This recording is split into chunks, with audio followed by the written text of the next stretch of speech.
जी सुनील जी, आज की प्रेस वार्ता किस टॉपिक पे? सबसे पहले तो आप सब लोगों का बहुत बहुत शुक्रिया कि सबसे पहले तो आपने प्रोटेस्ट कवर किया, उसके लिए भी हम शुक्रगुजार हैं। उसके बाद प्रेस कॉन्फ्रेंस के लिए आप आए। इस प्रेस कॉन्फ्रेंस का एक मकसद है हमारा कि भाई आज का जो प्रोटेस्ट रखा था वो क्यों रखा था, वो सरकार तक चीज़ें पहुंचाने की कोशिश की है हमने, एफआईआर के लिए एप्लीकेशन भी दी है। साथ ही साथ हम ये कहना चाहेंगे कि भाई इस मुद्दे के ऊपर एक लाइन, एक ऐसा आदमी पूरे हिंदुस्तान के अंदर सबकी दिल आज़ाराई करता है, उसमें चाहे हिंदू हो, चाहे मुसलमान हो, चाहे कोई हो, क्योंकि किसी को माफ़ नहीं करता है। हर 8-10 दिन के बाद कहीं ना कहीं ये प्रोग्राम कर रहा होता है और जो भी कम्युनिटीज़ के ख़िलाफ़, कभी मुसलमानों के ख़िलाफ़, कभी हिंदुओं के ख़िलाफ़, कभी इसके ख़िलाफ़, कभी उसके ख़िलाफ़ ये बोलता रहता है। लेकिन इस बार तो इस आदमी ने हद कर दी कि इसने, जिसे हम मानते हैं कि भाई दो जहां अल्लाह ताला ने अगर बनाए तो वो हजूर अक़दस सल्लल्लाहु अलैहि वसल्लम की बसीरत के लिए बनाए, अगर वो नहीं होते, जहां नहीं होते, लेकिन उनके ख़िलाफ़ भी इसने आज इस तरीके की बातें की हैं।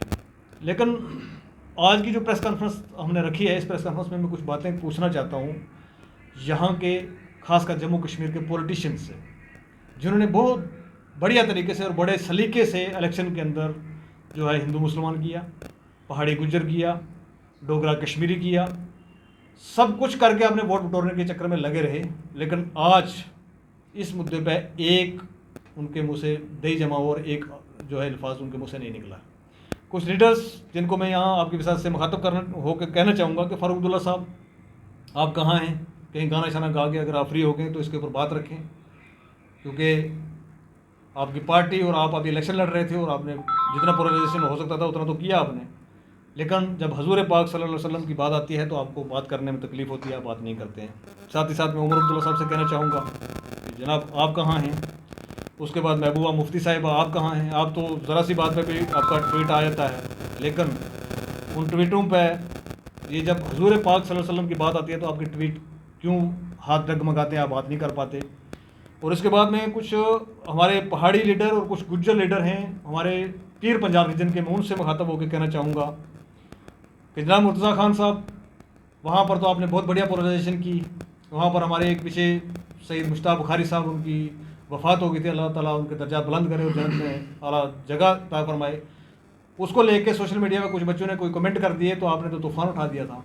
लेकिन मैं आपसे सवाल करता हूँ, आपकी विसात से, इस प्रेस कॉन्फ्रेंस की विसात से, मीडिया के विसात से मैं पूछना चाहता हूँ कि जनाब आज आपके मुँह में क्यों दही जमा हुआ है? क्या आप सईद बुखारी साहब को हजूर अक़दस सल्लल्लाहु अलैहि वसल्लम के ऊपर समझते हैं? ऐसा तो नहीं ना होना चाहिए। तो आपने तो वहाँ के गुजरों को टेररिस्ट तक कह दिया कि भाई ये सईद, जो वो कोई सईद क्या नाम है उसका, पाकिस्तान का टेररिस्ट, ये उसके बरादरी से हैं, आपने ये भी कह दिया। लेकिन आज जब हजूर अक़दस सल्लल्लाहु अलैहि वसल्लम की बात आई और आपके मुंह से एक बात नहीं निकली, आप आज आपकी वो प्रेस कॉन्फ्रेंस कहाँ गई? आज आपके वो वीडियोज़ कहाँ गए? यहाँ से जाहिर होता है कि आपको सिर्फ पोलराइजेशन करना है, गुजर पहाड़ी करना है और अपने वोट लेने हैं, इसके अलावा कुछ नहीं करना है।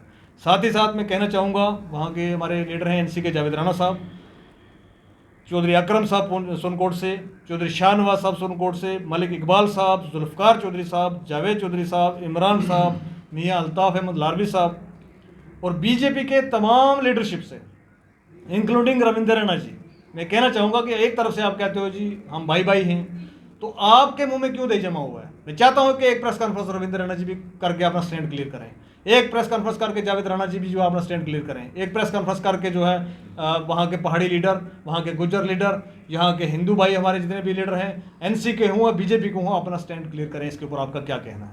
क्या आप आज के इस प्रोटेस्ट में हमारे साथ शामिल हैं या नहीं हैं? क्या इस पर प्रोटेस्ट होना चाहिए या नहीं होना चाहिए? आपकी तरफ से क्या आप जो है अपने आवाम को कहना चाहेंगे? आज की प्रेस कॉन्फ्रेंस जो अभी की हमने रखी है, इसके अंदर मैं सिर्फ ये सवाल जो है यहाँ की लीडरशिप से पूछना चाहूँगा, और लीडरशिप से मैं कहना चाहूँगा कि जनाब, डिवाइड करने की जब बात आती है, जब वोट लेने की बात होती है, तब तो आप आगे खड़े हो जाते हैं, लेकिन आज जब आपको उस हस्ती के लिए बात करनी है जिसके लिए ये दो जहां बनाए गए, तो आपके मुंह में दही जमा हुआ और आप कोई बात नहीं कर रहे हैं।